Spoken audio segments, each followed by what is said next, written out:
Clara Macedo is a middle-aged woman looking for a job as a nanny. In the opening scene, she arrives at Anna's home for an interview. It is revealed that Anna is pregnant with a child, but she has no immediate family members to take care of her. So, she wants Clara to stay at the apartment at all times. The latter agrees right away, but when the interview commences, her responses aren't that good. It's evident that she doesn't have any experience in taking care of babies. This disappoints Anna slightly, but she decides to give the woman a chance. As they are talking, Anna suddenly gets a sharp pain in her stomach and starts to panic. She fears that she is going to pass out, but Clara quickly springs into action and uses a shoulder-rubbing technique that eases her pain. This finally impresses Anna, and she announces that Clara has secured the job. She also gives the woman a house tour, saying she can eat whatever she wants at any time. From the very next morning, Clara gets to work and does all her tasks diligently. She cares for the house as if it is her own. In the evening, while cleaning Anna's room, she discovers a pistol in a drawer. However, Clara puts it back and doesn't think much of it. Several days go by, during which the two get closer and start living like best friends. Clara helps Anna with everything and never leaves her side. They even go to the hospital together for Anna's monthly checkup. The doctor claims that the baby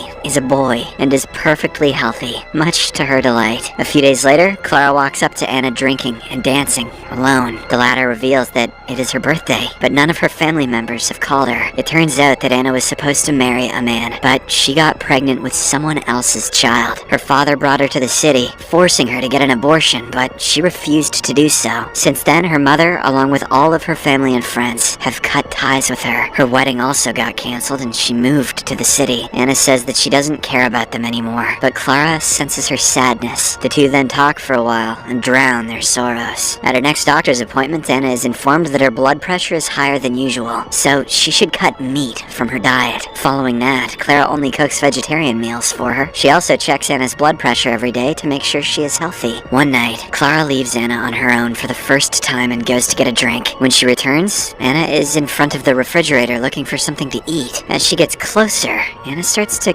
kiss her passionately. Clara freezes in shock when suddenly Anna bites her and scratches her back. The confused maid quickly retreats and sees that blood is all over Anna's face. The shocking thing is that the pregnant woman doesn't utter a word and simply goes to her room. The following morning, Anna doesn't remember anything that happened the previous night. She simply carries on with her day as if nothing has happened. Clara also doesn't say a word, assuming her mistress was just sleepwalking. As the two engage in small talk, Anna reveals that she has chosen the name Joel for her son. Some days later, Clara is making a pregnancy chart when she realizes that Anna's sleepwalking could have a connection with the fact it was a full moon night. Time passes, and on the next full night, Anna wakes up covered in sweat because of a nightmare. Clara comes to her side to help her, but the two strangely get attracted to one another and start making out. Once they are done, they fall asleep in the same bed. At midnight, Anna abruptly opens her eyes, which have turned light brown. She gets up and starts to sleepwalk again. This time, Clara doesn't stop her. Instead, she follows her outside. Anna slowly exits the house and walks through the streets. She only comes to a halt when she sees a cat in front of her. What she does next makes Clara screech in terror. Anna attacks the cat and devours it alive.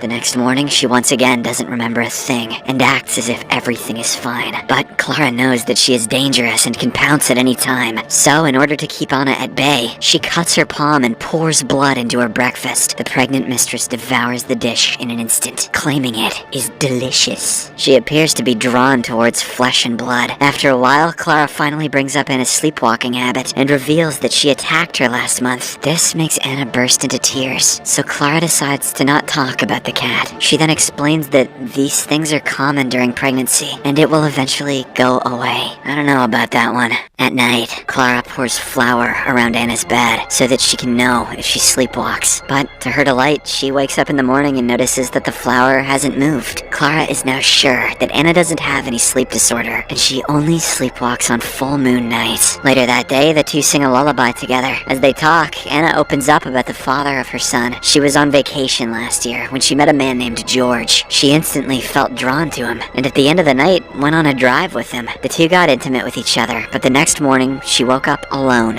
in the car. While looking for George, she saw a pair of glowing eyes in the dark. Curious, George? Scared, she shot at the creature with a pistol she found in George's car. It ran away to the woods, and she returned home. After finding out that she is pregnant, Anna went back to look for him, but no one in the town knew who George was. Eventually, she gave up and returned home. As Anna finishes up her story, she becomes emotional, so Clara comforts her once again. Following this, we are taken to the next full moon night, where Anna suddenly starts whimpering in pain because of a terrible cramp. Clara quickly calls the doctor, but before she can explain the situation, Anna's baby tears her stomach apart and emerges from it. The impact causes Anna to die instantly. Clara is in shock and doesn't know what she should do. She looks at Anna's limp body and then at the boy she just gave birth to. It is clear that the infant isn't a human being, but a werewolf that has killed its own mother. Horrified, Clara brings out the pistol, but she cannot bring herself to shoot the infant. Since she cannot stay at the house either, she takes the kid with her and runs away from there. At first, Clara plans to throw the werewolf in a ditch, but then her maternal instincts kick in and she decides against it. Instead, she brings him to her old house, declaring him her son.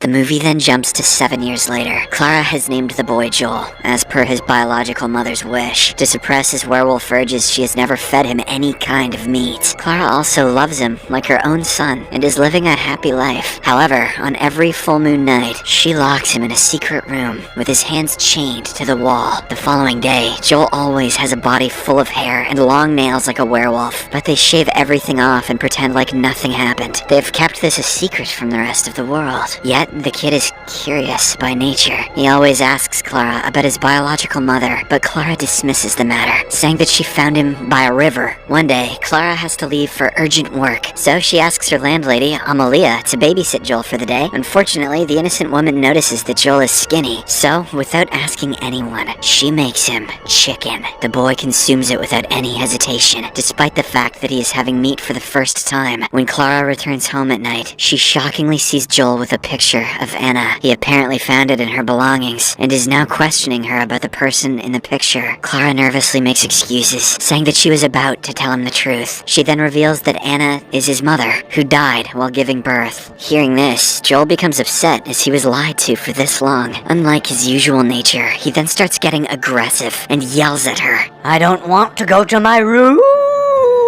This expectedly scares Clara, so she locks him in the secret bedroom, fearing that he will turn into a werewolf. After this, she approaches the landlady and asks what the boy did all day. When Amalia reveals that she fed him meat, Clara finally learns why he has been acting weird as of late. Later, Joel's friends, Amanda and Mauricio, come to visit him, but Clara sends them away, saying that he is asleep. She then goes inside the secret room the next morning and calmly explains to Joel that he looks like his mother and has habits similar to her. Like Anna, he also likes to dance and sing. At this point, the boy has calmed down a bit, and he curiously asks about his father, but Clara says that she doesn't know anything about him. Hearing this response, Joel once again becomes mad and refuses to talk to her. At school, he asks his friend Mauricio to help him look for his father. As the kids are innocent and inexperienced, they decide to start with the busiest building in the town, the local shopping mall. Later, when Clara comes to pick Joel up from school, she is shocked to see him missing. She rushes to Mauricio's father and inquires about her child, but the man just says that they must be playing somewhere. Clara gets more worried by the second, because it is a full moon night, and after what happened the day before, Joel has become very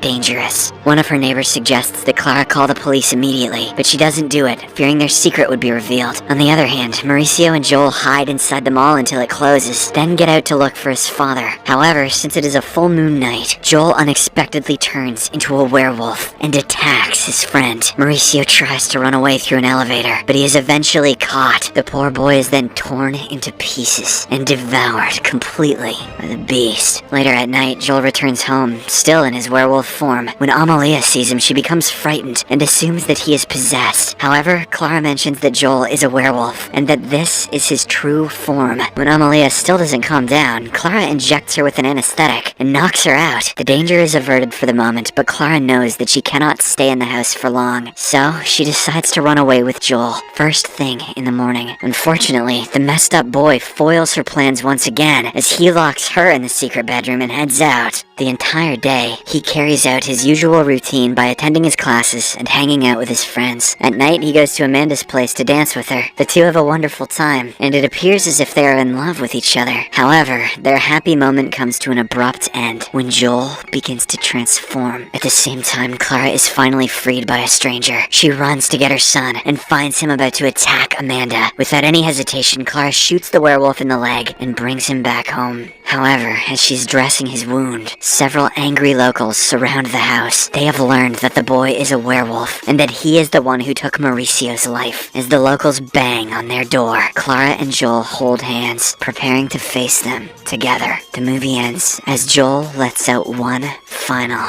howl.